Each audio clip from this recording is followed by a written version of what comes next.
Então, pessoal, primeiro a gente tem um texto aí, logo no início, que diz, ó, população que se declara preta cresce 14,9% no Brasil em 4 anos, né?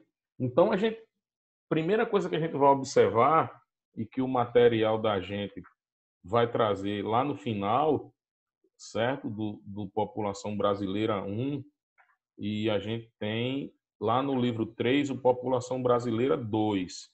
Ok? Então vamos seguir a sequência do material aqui, porque eu queria começar já com o processo histórico da formação do povo brasileiro, mas isso aí veio na População 2, que é do livro 3. Aí a gente volta, dá para fazer separado, dá para quebrar essa linha de tempo e discutir a formação depois, sem problema. Ok? Então, o primeiro ponto é crescimento e distribuição da população brasileira, né? Então, primeiro ele traz 3 pontos sobre a população brasileira. Primeiro ponto, o Brasil é um país de grandes diferenças populacionais. Essas diferenças se dão justamente por 2 motivos. Primeiro, pelo processo de formação, certo? De indígenas, negros e brancos, ok? E também pelo poder é, de um poder aquisitivo da população, um poder de compra, certo? A gente acaba tendo uma diversidade tanto do ponto de vista étnico, racial, como uma diversidade do ponto de vista social, né? Acaba tendo diferenças muito grandes, ok? O segundo ponto que ele traz para a gente fazer análise é sobre a questão da taxa de crescimento da população brasileira, certo? E aí a gente vai fazer a seguinte observação: o Brasil, certo? A gente viu isso lá em população no primeiro ano, certo? Usando o Alckmin aí, viu, gente? Sempre aí para pegar a coisa, não foi resolvida ainda não. Então vamos lá. O Brasil, ele passa pela fase da questão da teoria da transição demográfica, ok? O Brasil, ele está na terceira fase da, é, da transição demográfica. O que seria essa transição demográfica? É quando a população ela começa a ter alteração nas suas taxas de natalidade e de mortalidade e ela sai de um crescimento muito grande para um crescimento quase nulo, para um crescimento, para parar de crescer e até ter um crescimento nulo. É bom lembrar que a gente usa esse termo na população. O crescimento nulo seria um crescimento negativo, uma população quando morre mais gente do que nasce, ok? Mas vamos fase por fase para a gente entender melhor. Você já tem isso na mente por causa do primeiro ano, mas vamos fase por fase. Então, a primeira fase, certo, é quando o Brasil ele tem as taxas de natalidade elevadas e as taxas de mortalidade também elevadas, ok? Esse período ele vai do final do século XIX até os anos 40, ok? Ou seja, nós temos uma taxa de natalidade muito alta e uma taxa de mortalidade também alta, porém menor que a natalidade. Então, essa diferença entre natalidade e mortalidade, essa diferença é justamente o crescimento vegetativo. Então, se você tem uma população que nasce muito, mas você também tem nessa mesma população uma mortalidade um pouco elevada, o que é que acontece? A população ela cresce pouco, ou seja, a natalidade está elevada, mas a mortalidade também está. Então, esse espaço entre os dois é que é o crescimento da população. Então, você tem um espaço pequeno, ó, ok? Você tem natalidade elevada, mortalidade elevada, então você tem uma diferença pequena. Isso faz a população crescer de forma lenta. Cresce, mas cresce de forma lenta.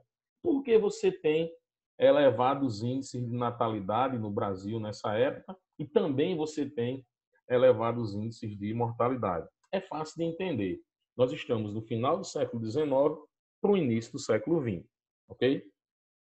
Nesse momento, no final do século XIX e início do século XX, nós temos um país com um nível educacional muito baixo, um analfabetismo muito grande, pode-se dizer assim. Nós temos uma ausência de métodos contraceptivos, primeiro pela época, nós estamos no final do século XIX, certo? Mas a gente vai até os anos 40, porém esses métodos eles já estavam presentes na comunidade da América do Norte, na sociedade europeia, e demora a chegar aqui no nosso país. Para você ter ideia, o dispositivo intrauterino, o famoso DIU, ele é da primeira década do século XX, ali de 1900 a 1910, ok? Ele é bem no início dessa década aí, ou até no início da segunda, eu não lembro bem o ano específico aí, ok? Então, você tem esses dois problemas, certo? Então, isso faz com que a natalidade se mantenha um pouco elevada. O Brasil ainda é um país rural, de economia agrícola, certo? Que faz com que o acesso à informação e a métodos, os que existiam na época, bem poucos, quase não se tinha acesso a isso, ok? E a natalidade, e a mortalidade, perdão, a mortalidade ela se torna elevada porque a gente tem problema na parte de baixo da pirâmide etária, ou seja, nos jovens. Então, a gente tem uma mortalidade infantil muito elevada, provocada pela ausência de saneamento básico, rede médica hospitalar, quase inexistente sistema de saúde público nessa época, além da fome, que também já existia, nutrição e subnutrição. Então, você tem pontos que provocam uma elevada taxa de mortalidade ali de 0 a 4 anos. E também você tem uma baixa expectativa de vida. Primeiro, pela ausência de medicamento, tratamento clínico, inexistência de rede de saúde, os cantos que existiam não tão eficazes, além de você ter uma população trabalhando bastante nesse setor rural, o que faz com que a expectativa de vida dessas pessoas sejam bem menores. Você sai de um período, a gente está analisando a partir de 1870, então você tem um período saindo da escravidão, certo? Uma massa de trabalhadores muito grande com expectativa de vida muito baixa. Então você tem tanto mortalidade em baixa quanto mortalidade em cima da pirâmide. E aí você tem esse quadro da primeira fase da transição demográfica brasileira. Natalidade elevada, mortalidade elevada, ok? A diferença entre as duas fazia a população brasileira crescer de uma forma lenta, que a gente observa depois aí os números. Eu não achei aqui a tabela que mostra esse crescimento, ok?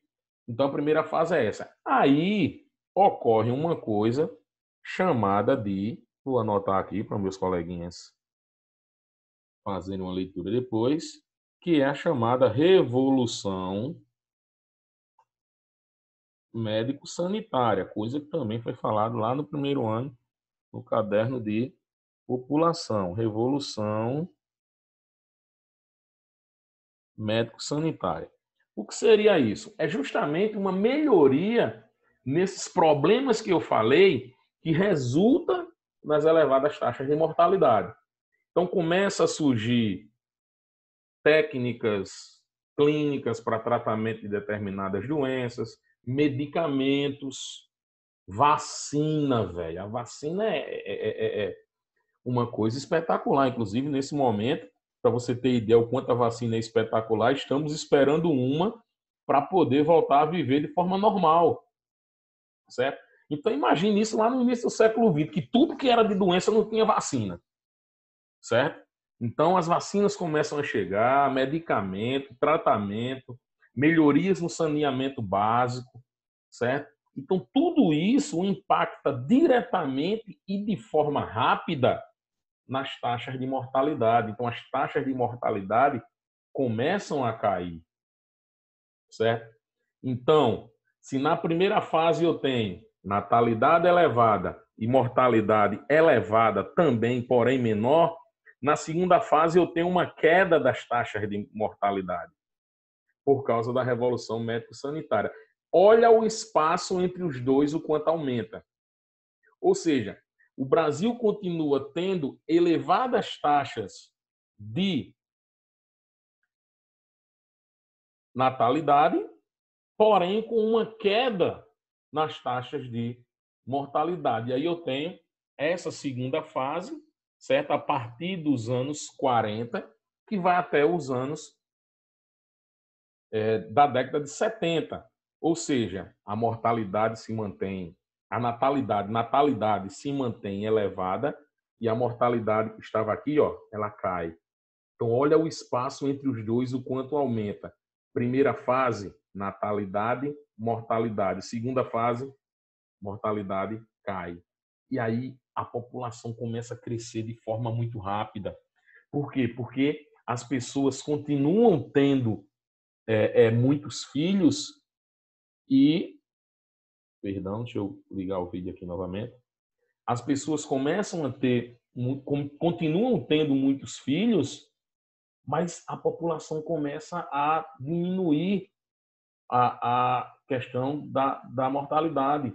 A expectativa de vida aumenta, o brasileiro passa a viver mais, certo? Passa a se cuidar, passa a ter formas de tratamento. A vacina é uma coisa espetacular, como eu já falei. E lá na parte de baixo, melhora a economia, o que as questões ligadas à fome e subnutrição começa a melhorar, certo? Nós passamos a ter aspectos que começam a diminuir essa mortalidade nas camadas mais baixas. O resultado disso, a mortalidade diminui e a população cresce muito. Então, repetindo, primeira fase, natalidade elevada, mortalidade elevada, porém menor. Segunda fase, natalidade elevada, mortalidade começa a diminuir, certo? E a população começa a crescer e muito, certo? Aí nós vamos agora à terceira fase. Qual é a terceira fase? A mortalidade já está lá embaixo, certo? Aí a natalidade começa a cair.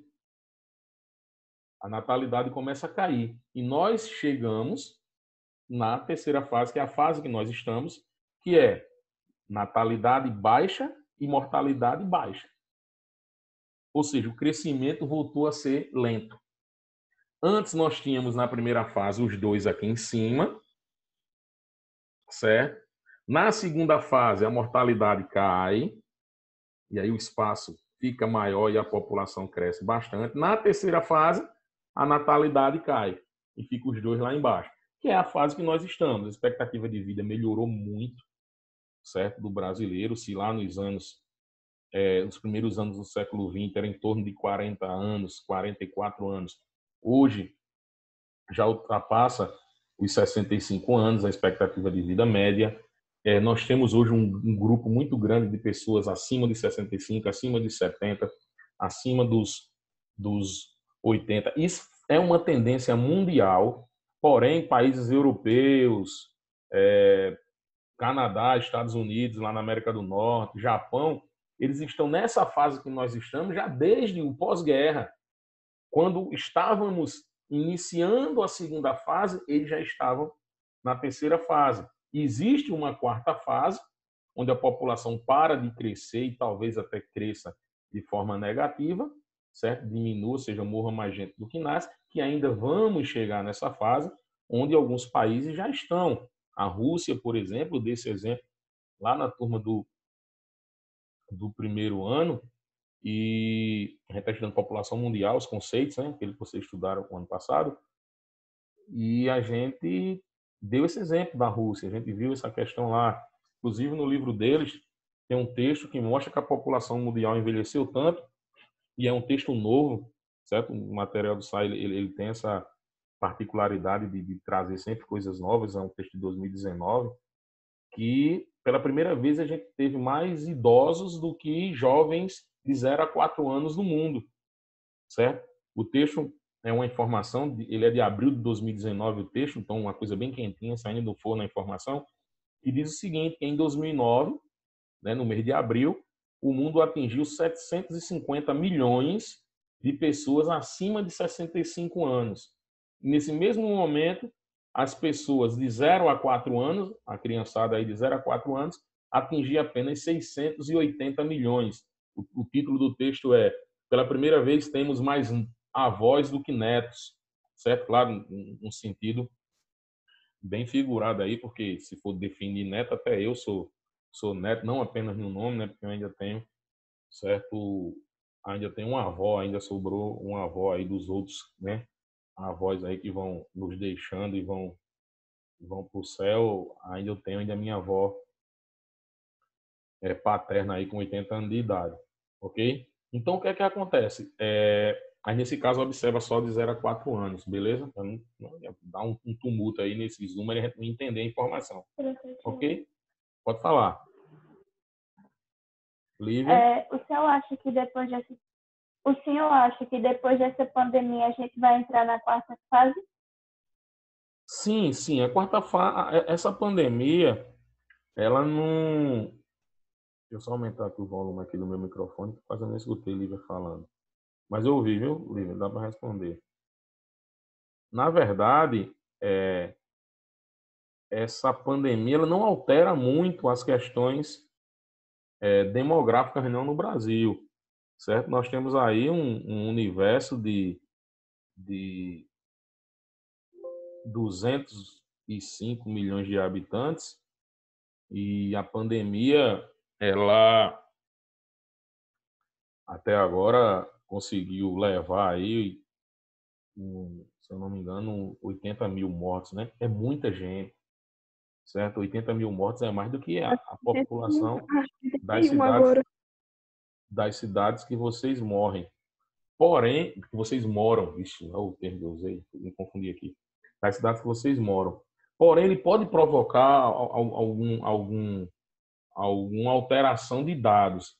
Mas essa quarta fase que nós vamos entrar, o que Lívia perguntou, isso é interessante, isso é uma coisa lá para 2050, certo? Não é uma coisa de imediata. A gente chegou na terceira fase agora, certo? O nosso material, ele mostra, e é a verdade, que a gente entra na terceira fase nos anos 70.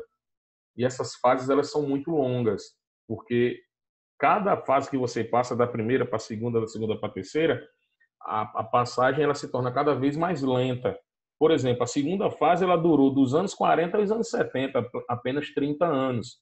Então, nós entramos em 1970 na terceira fase, a gente já está há 50 anos dentro da terceira fase, porque a gente chegou no controle de natalidade, no controle de mortalidade, que para baixar mais que isso, a gente precisa de uma série de medidas governamentais para fazer esses números baixarem, certo? E aí a gente vai chegar à quarta fase de uma forma lenta. Lá no início dos anos 2000, a projeção era para 2050, certo? Talvez essa projeção mude se no caminho a gente tiver algum problema de ordem econômica, como está tendo agora por causa da questão da pandemia. Mas é uma coisa que não vai alterar muito os números, até porque, certo, graças a Deus aí e aos cientistas aí, a gente está à beira de estar formando fila para tomar vacina sobre essa questão, né? E voltar aos poucos a essa normalidade. Mas possivelmente, para concluir essa informação aí, possivelmente pós-pandemia o IBGE, certo, vai estar divulgando algum relatório sobre a mudança do comportamento demográfico brasileiro, se vai ser médio, se vai ser muito, ou se não vai alterar nada em relação à pandemia. De cara, eu digo que vai alterar, né? Porque se não tivesse tido essa pandemia, nós não tínhamos tido essas 80 e poucas mil mortes aí, né? Algumas pessoas desse grupo que morressem poderia ser por outros motivos, mas não, claro, pela questão da Covid, né? Mas vamos aguardar para a gente ver o que é que o IBGE vai nos trazer. Então, a gente está nessa terceira fase, a natalidade baixou, né? Lá nos anos 60, a gente tinha uma taxa de fecundidade em torno de 6 filhos por mulher, em torno de 6 filhos por mulher. Hoje, nós temos em torno de pouco mais de 1,5, né, de média de filho por mulher. Então, a gente teve uma redução muito grande. A mortalidade ela era em torno de 40, 50 para cada 1.000 crianças que nasciam. Hoje é menos de 20, né? para cada 1.000 que nascem, né? Em torno de 18, 19 para cada 1.000 que nascem. Então, assim, é um controle bom, mas ainda precisa melhorar bastante. E aí a gente tem aí, o pessoal está com o livro aí na página 789, justamente a taxa de crescimento do Brasil, a gente vê o quanto ela cresce até os anos 70 e depois começa a ter um crescimento de forma mais lenta, né? Ele acelera, mas depois ocorre uma desaceleração. Esses dois pequenos gráficos aí mostram isso aí. Aí, gente, é importante que vocês façam uma leitura desses conceitos. Inclusive, traz aí, ó, expectativa de vida, taxa de natalidade, taxa de mortalidade, nessa barrinha de lado aí. Vão revisando esses conceitos, certeza que vocês viram lá no primeiro ano. Ok? E aí a taxa de fecundidade, que eu falei que já caiu, certo? Densidade demográfica, né? O segundo ponto. Na densidade demográfica, a gente viu agora o crescimento, certo? A taxa de densidade demográfica é a distribuição da população no espaço. É como a população brasileira se distribui dentro do seu território. O Brasil é um país que tem uma extensão territorial muito grande, mais de 8 milhões e meio de quilômetros quadrados, é uma área enorme, uma população em torno de 205 milhões de habitantes, faz com que a nossa densidade demográfica seja em torno de 20, certo? Deixa eu ver se eu encontro o dado aqui, 24, para ser mais preciso. Isso com a população de 208 milhões de habitantes, certo? Lá no final de 2017, eu falei 205, na verdade a gente já está em torno de 210, ok? Então, lá em novembro de 2017, foi o último relatório que o IBGE fez, ele colocou para uma população de 208 milhões de habitantes e para uma territorialidade de pouco mais de 8 milhões e meio de quilômetros quadrados, nos dá uma densidade demográfica de quase 25 habitantes por quilômetro quadrado. Então, a densidade demográfica baixa.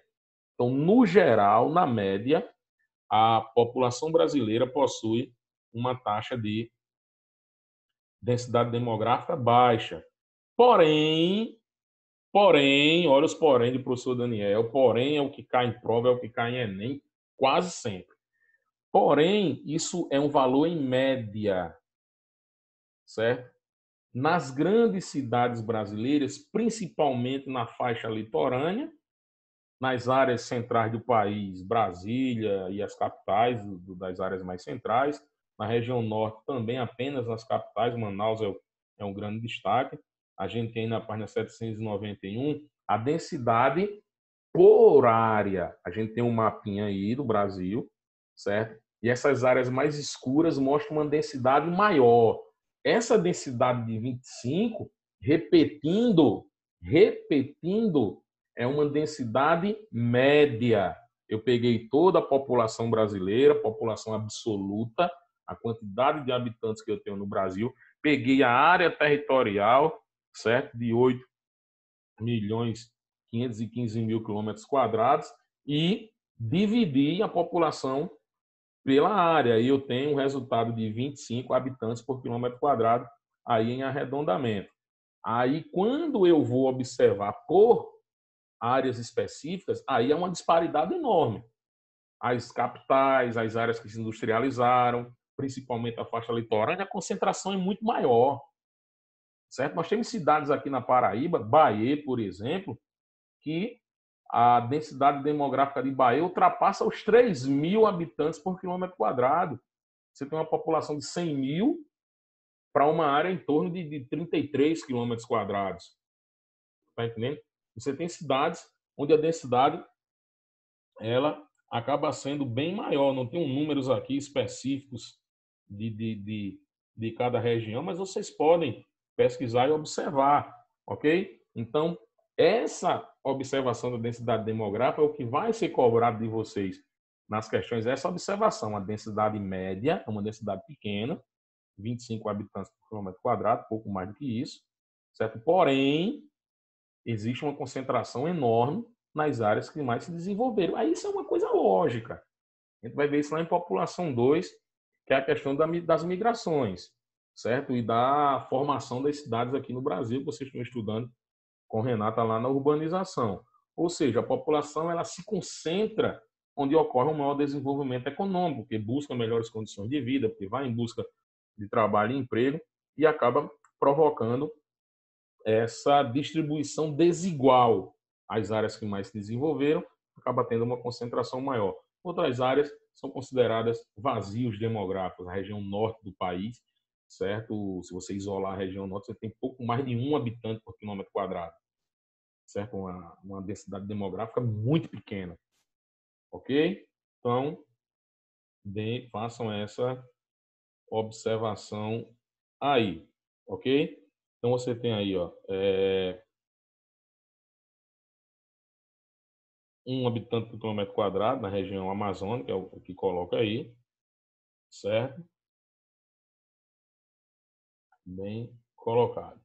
Então, agora a gente passa aí para a página 792. Eu vou fazer o seguinte, certo? Falta 5 minutos para terminar esse tempo, certo? Nesse caso, a gente não teve 40 minutos de aula, a gente teve aí uns 25 minutos de aula, 26. Eu vou